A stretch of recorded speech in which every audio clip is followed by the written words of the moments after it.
Somos tu voz. Ya está con nosotros el doctor Carlos Trapani. Él es abogado, especialista en derechos del niño, coordinador general de SECODAV, investigador también de la Universidad Católica Andrés Bello, a quien le agradecemos muchísimo por compartir estos minutos con nosotros. Doctor Trapani, bienvenido. ¿Cómo está? ¿Cómo le va? Buenos días, bienvenido. Buenos días. Un gusto saludarlos. Igualmente.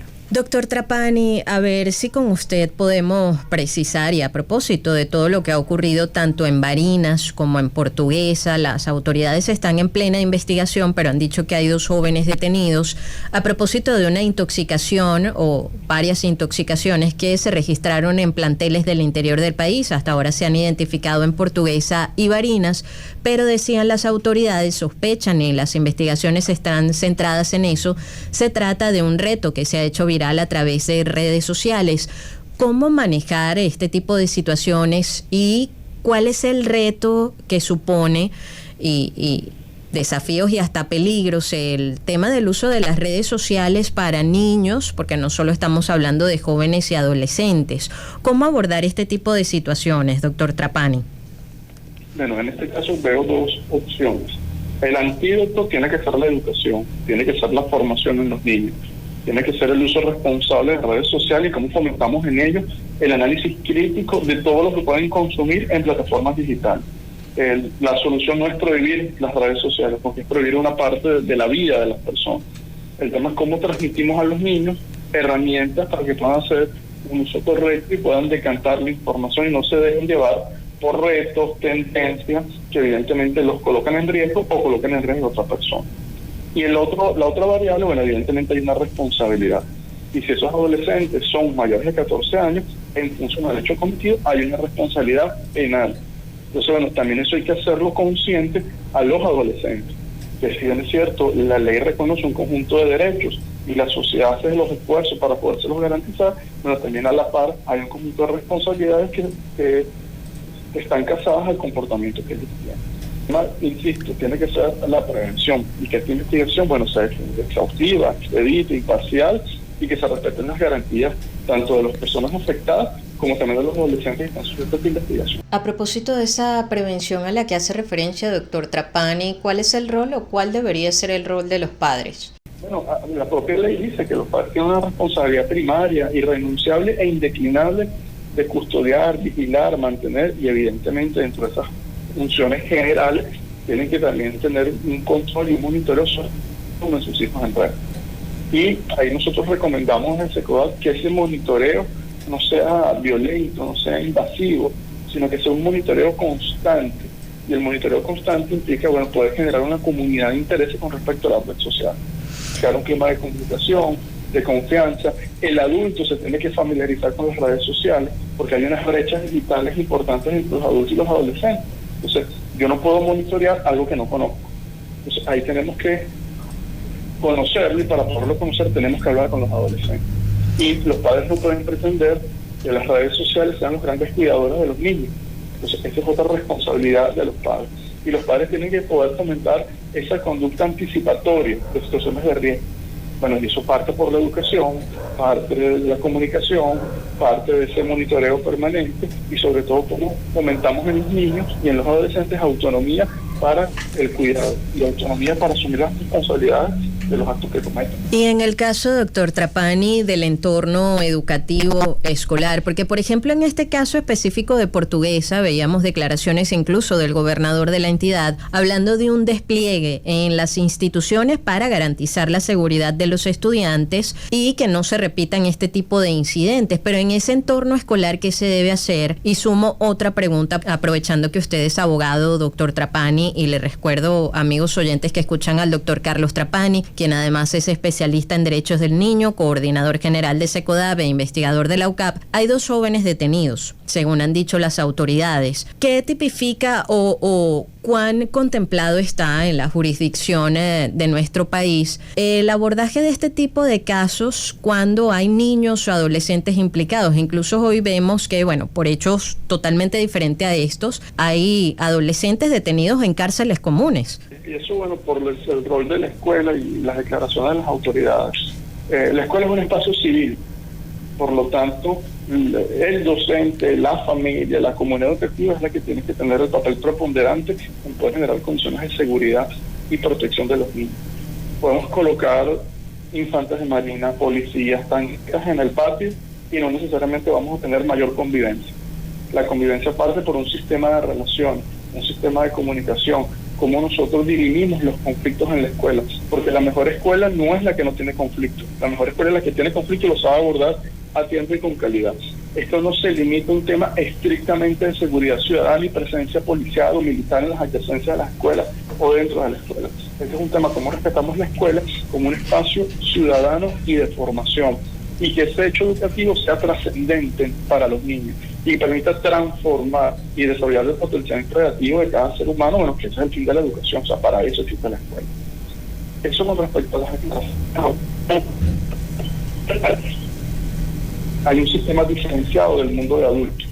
Fíjate que la diferencia radica en la jurisdicción, que son jueces especiales que conocen de estos casos, no son jueces de adultos, y nos hablan de penas, sino se habla de medidas socioeducativas, porque en el sistema penal de adolescentes el objetivo es la formación, es la reinserción, valorando que ese adolescente es una persona en desarrollo, y es mucho más fácil con estrategias adecuadas orientar la conducta de un adolescente que comete un delito a un adulto. Es un sistema jurídico severo, pero justo, y es diferenciado valorando la condición particular del adolescente. No hay impunidad, porque hay que aplicar correctamente la ley y garantizarle a todos los adolescentes, por cualquier tipo de delito que cometan, menos sus derechos y sus garantías.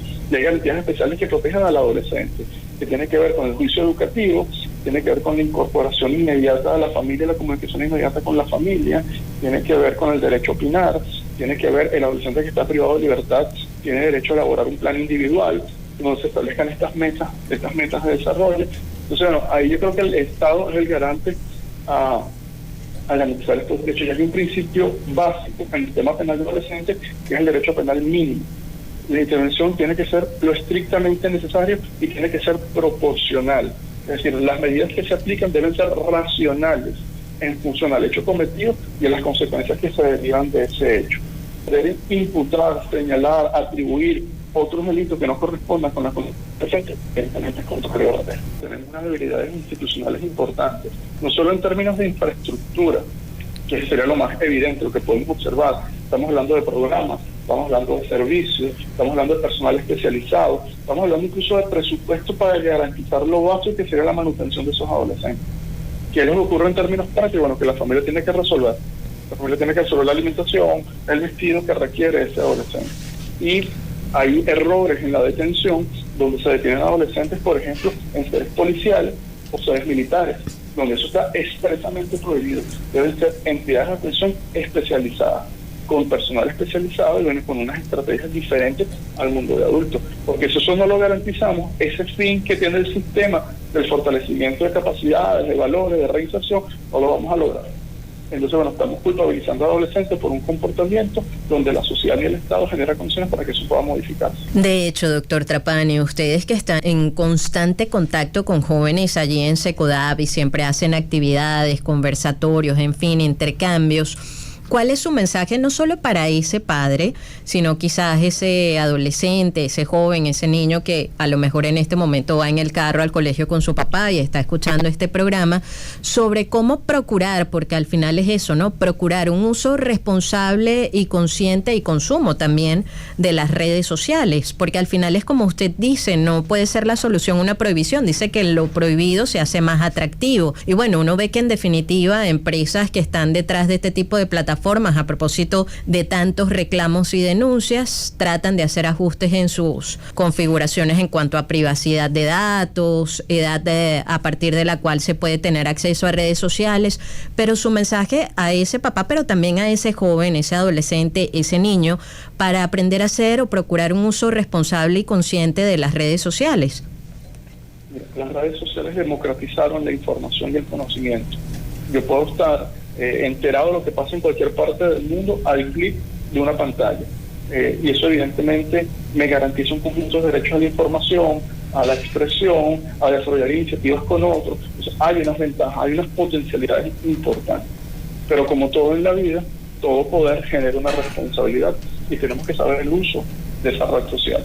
Y pongo el ejemplo de un martillo sirve para construir, pero también con el mismo martillo puedo hacer daño. Entonces el problema no es la herramienta, el problema es el uso que le damos a la herramienta. Y el antídoto, el único que hay, tiene que ser la formación, tiene que ser la educación.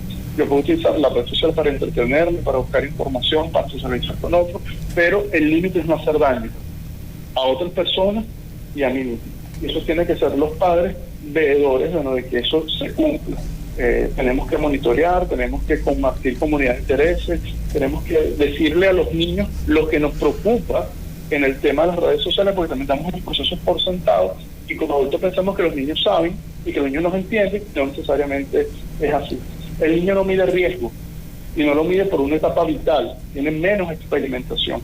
Se supone que el adulto tiene más horas de vuelo y él puede anticipar estas situaciones de riesgo. Pero bueno, para poder anticipar hay que comunicarse, hay que comprender y hay que conocer a nuestros niños y adolescentes. ¿Por qué niños y adolescentes, doctor Trapani, son tan vulnerables frente a este tipo de retos? ¿Qué es lo que lleva al adolescente o qué es lo que busca ese adolescente que incurre en la práctica de estos retos? Mira, la adolescencia es una etapa súper compleja, y compleja en términos que el adolescente busca su propia identidad y confianza en sí mismo, y sobre todo un posicionamiento, una relación entre pares. Eso es lo característico de la adolescencia como una etapa vital. Entonces, lo que piensa el otro, cómo me ve el otro, cómo me valora el otro, es determinante. Entonces, producto de esa inexperiencia, pensamos que haciendo tonterías, voy a ser más simpático. Y no necesariamente es así. Entonces, ahí tenemos que darle acompañamiento a esos adolescentes, poder con ellos perfilar un proyecto de vida, poder identificar lo que nos gusta, y nosotros contarles como adultos lo que nos pasó siendo adolescentes, porque también el adulto pasó por esa etapa, no es algo que nosotros no nacimos adultos y padres. Entonces ahí tenemos que hacer ese esfuerzo pedagógico y convertir los conflictos con los adolescentes en un momento educable. Y evidentemente el adolescente, de ese descubrimiento y próximos pasos a la adultez, tienen que entender que toda acción tiene una reacción, y eso es una ley de la física básica.